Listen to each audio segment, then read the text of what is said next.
So the whole idea behind the New Testament is that the law and the prophets had subliminal meanings that were supposed to be clues about things that were supposed to take place in the so-called New Testament. This calls for a diligent person to actually search out those laws and prophecies to actually see if what the New Testament is saying is actually true. If these are clues or if they're just scriptures that are taken out of its context in order to represent something or someone else. So there are things in the New Testament that make these claims blatantly by saying the law was only a schoolmaster to bring you to Christ. Another part says if righteousness comes by the law, then Christ died in vain. This is also coupled with the idea of salvation that is taught by the church that leads people to believe that you need to be saved from your sins or else you're going to go to hell for all eternity, or you can go to heaven for all eternity if you believe in this New Testament character. It's a good thing that the law makes blatant statements explaining itself, so we are able to look in it and see if we can verify what's being said in the New Testament. If the law was just a schoolmaster or a school teacher to bring you to Christ, or if righteousness did not come by the law and there was something else to come later on that you're supposed to attach yourself to, it should make a clear and blatant statement backing that up. As a matter of fact, the law does a really good job at explaining what the purpose of it is. Every time it gives the Israelites a warning to keep the commandments, it tells them why they should. So let's go here to where the law is being restated. Deuteronomy 4, verse 5. All right, check this out.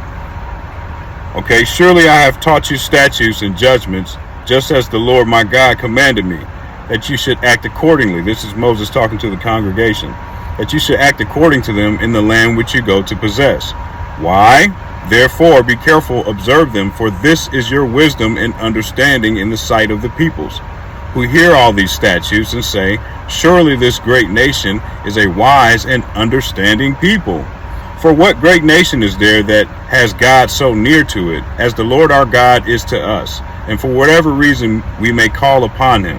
And what great nation is this, is there that has such statutes and righteous judgments as are in all the law which I set before you this day? So what he's saying there is that by Israel keeping these laws and having these as their statutes, this is like their constitution. Okay, so they are basically an example for the rest of the nations to follow. So the rest of the nations are supposed to look at them and say, well, these laws that they have are so just and they're so righteous. I mean, this is a great people because they have God so near to them. So the law for Israel, one, is basically their constitution. Okay, this is how they present themselves to the rest of the world as the most righteous because they have the laws of God. Okay, so there's one blatant explanation there. That's why you observe them. It's your wisdom. It's your understanding. Another point here, chapter 4, verse 40. Okay, you shall therefore keep his statutes and his commandments, which I command you today, that it may go well with you and your children after you, and that you may prolong your days in the land which the Lord your God is giving you for all time. So it's saying that when he brings Israel into the land, he's giving them the laws in order for them to preserve themselves, to prolong their days. This is for the health of the nation. Okay, that is another purpose of the law. Chapter 5, verse 32. Therefore you shall be careful to do all as the Lord your God has commanded you. You shall not turn aside to the right hand or to the left. You shall walk in the ways which the Lord your God has commanded you, that you may live, that it may be well with you, and that you may prolong your days in the land which you shall possess. So there you go again. This is to prolong the life of Israel when they go into the land that was promised to them. This is to keep them in their land in health and prolong their days. Going into chapter 6 is saying the same thing. Verse 3 says, therefore hear, O Israel, and be careful to observe it, that it may be well with you. You may multiply greatly as the Lord your God of your fathers has promised you, a land flowing with milk and honey. Okay, so here you go again. It may be well with you. You may multiply greatly. This is the same thing. This is prolonging the days. This is sustaining the health of Israel and their offspring. Okay, so this is to preserve the life of Israel. This is to prolong their days. All right, in the land which the Lord their God is giving them. So it's to keep them healthy in the land that they're going to. Okay. All right, check this out. Verse 6. These words which I command you today shall be in your heart. You shall teach them diligently to your children, and shall talk of them when you sit in your house, when you walk by the way, when you lie down, when you rise up. You shall bind them as a sign on your head, and they shall be as frontlets between your eyes. You shall write them on the doorposts of your house and on your gates. So, with that being said, they should be as frontlets to your eyes. They're guiding you everywhere you go, the laws. So what point does the law become a veil to block you from seeing something else? Is that something negative? Well, as we read here, that's something that you should be doing as an Israelite. The laws should be frontlets to your eyes, blocking you from seeing other gods. It's a veil. Isn't that what the New Testament says? That the law is a veil, is preventing Israel from seeing this New Testament character that they presented? Is that a good thing or a bad thing? All right, come on. Now, next point, okay? Verse 20 in chapter 6. When your son asks you in time to come, saying, what is the meaning of the testimonies, the statutes, and the judgments which the Lord our God has commanded you?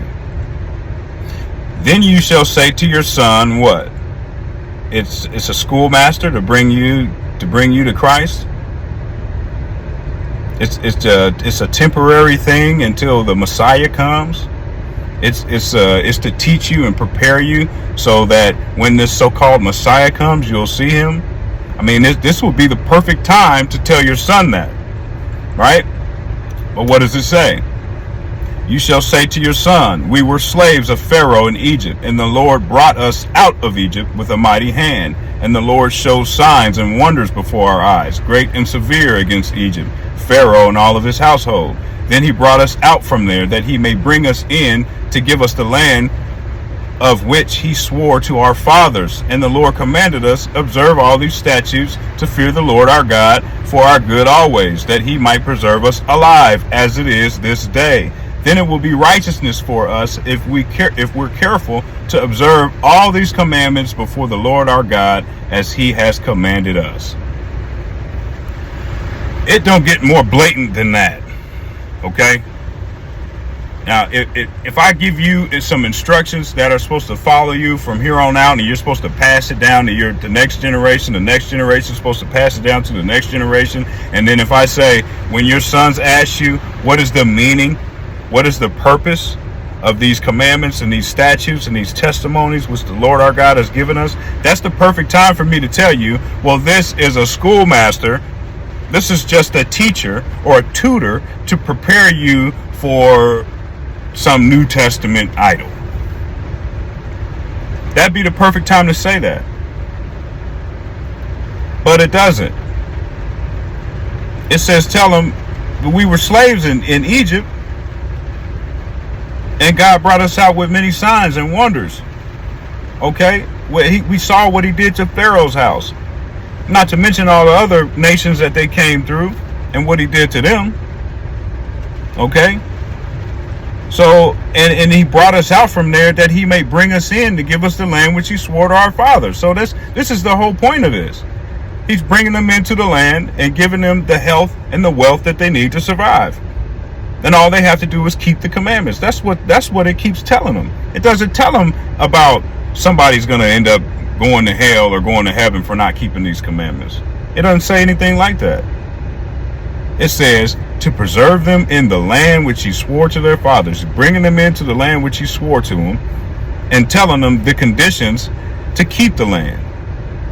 The consequences of not keeping the laws was they would be scattered from the land and suffer curses opposite from the blessings that they would get from keeping the law. It doesn't say anything else. Okay.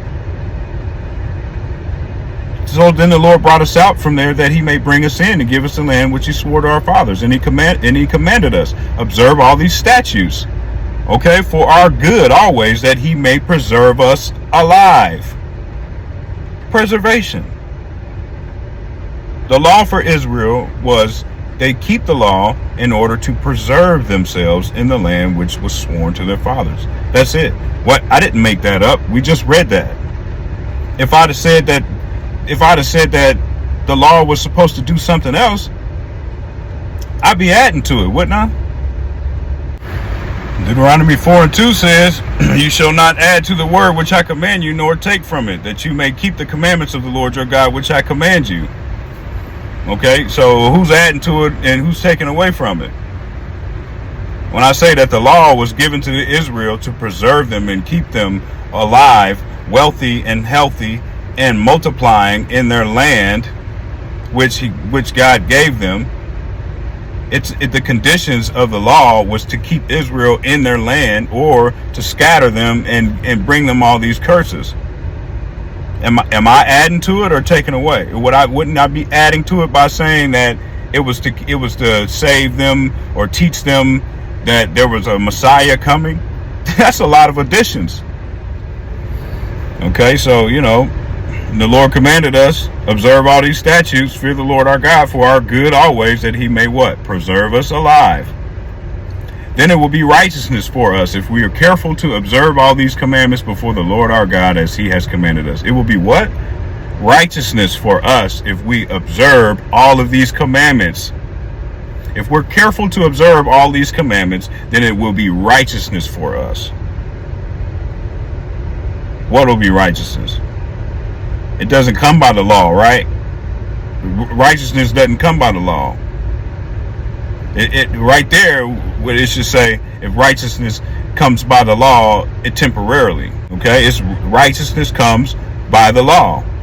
It says right here, it will be righteousness for us if we are careful to observe all these commandments. So righteousness does come by the law. And if it doesn't, then you're taking away. You're taking away from what it said. You added an idol and then said, if you don't follow this idol, then then there's no righteousness. Righteousness doesn't, if righteousness only comes by the law, then Christ died in vain. So you can't be righteous unless you believe in this idol, right? They flipped it on us, man. That's just the whole point. They took the law, they took the precepts of the law, they bent the context of the law and the prophets, and then they told you that the law had a different meaning. They added to, they took away from the law. Just like it warns not to in Deuteronomy 4:2. Chapter 7, verse 12, then it shall come to pass, because you listen to these judgments and keep and do them, that the Lord your God will keep with you the covenant and the mercy which he swore to your fathers. So this idea of this Old Testament God wasn't merciful, and mercy and grace came through your New Testament idol, is false. Because he promised them right there that he would keep his mercy, his love, based on the commandments. God will keep with you the covenant and mercy which he swore to your fathers. He will love you and bless you, multiply you. He will also bless the fruit of your womb, the fruit of your land, your grain, your new wine, your oil, the increase of your cattle, and the offspring of your flock in the land which he swore to your fathers. You shall be blessed above all peoples.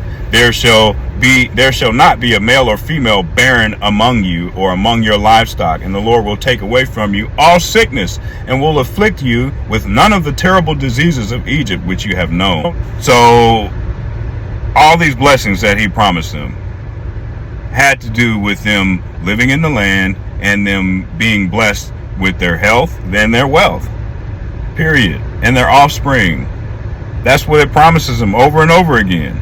In the land which he swore to your fathers. It don't say nothing about you being saved and being born again, and now you can go to some place when you pass away, or you're going to burn in hell if you don't believe it. It don't say anything like that. It doesn't say you keep the laws and then it's supposed to testify of somebody else that you're supposed to latch on to and start believing in them and calling on their name and putting another God before your God. It doesn't say nothing like that. This stuff was invited in by our invaders. It's obvious. The New Testament is an invasion. It's literally lying to you about what the scripture's saying. It's literally lying to you. Okay, over and over it's saying the same thing, man. It's saying the same thing. Chapter 8, every commandment which I command you today, you must be careful to observe, that you may what? Live, multiply, go in and possess the land which the Lord swore to your fathers. That you may what? Follow another God later on and may go to heaven, even though you're not even living in the land that he swore to your fathers. The opposite of keeping the laws was everything that they were blessed with would become a curse, so that they wouldn't multiply. Their numbers would diminish. They would be scattered from the land. They would be in poor health. They would have poor judgment, because the law is supposed to give you wisdom and good judgment. So now you have a people who are on the opposite end. They're not on the top as they were promised to be. They're not the beacon. They're not the ones who have this theocracy as a constitution to live by. The law is a constitution for Israel to live by. They don't have this anymore. So they are corrupt people. So now they're poor, they're destitute, they're without, they don't have their land. So how is a remedy for that gonna be following somebody else's God? That somebody who brought the God on you that got you to follow some other God other than the one that told you to keep these laws. How can you make sense of that? You can't. It falls in line with what the scripture's saying. It's telling you that you're going to receive a curse for not obeying the laws. Israel is under a curse. How do they get back? By keeping the laws. Just like it says here, okay,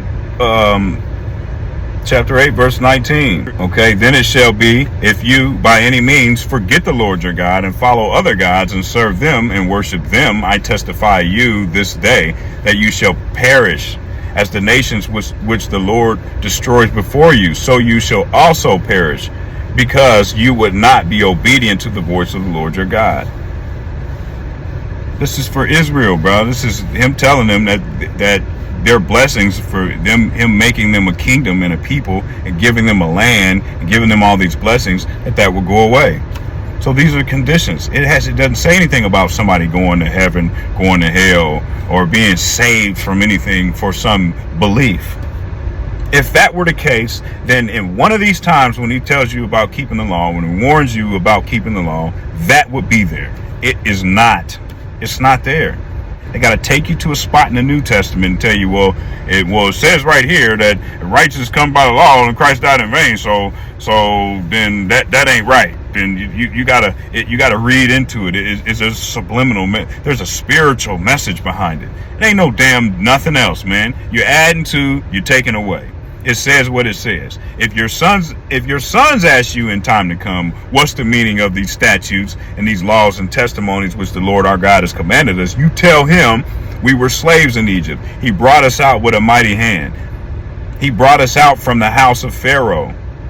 And he brought all these judgments on these other nations and brought us into a land which he swore to our fathers. So we keep these commandments to preserve ourselves in the land which he swore to our fathers. The law is to preserve Israel. It's the preservation, the health and wealth of Israel. And it's restated here every single time it warns them to keep the law. Every single time it admonishes them to keep the law, it tells them why, the purpose of the law. And that's what it is, to preserve them in that land. Is Israel in their land? No. So that means that they're not keeping these laws. Why are they not keeping these laws? Because they're following foreign gods. How are they following foreign gods? Because someone got a hold of your laws and your statutes and they flipped it on you.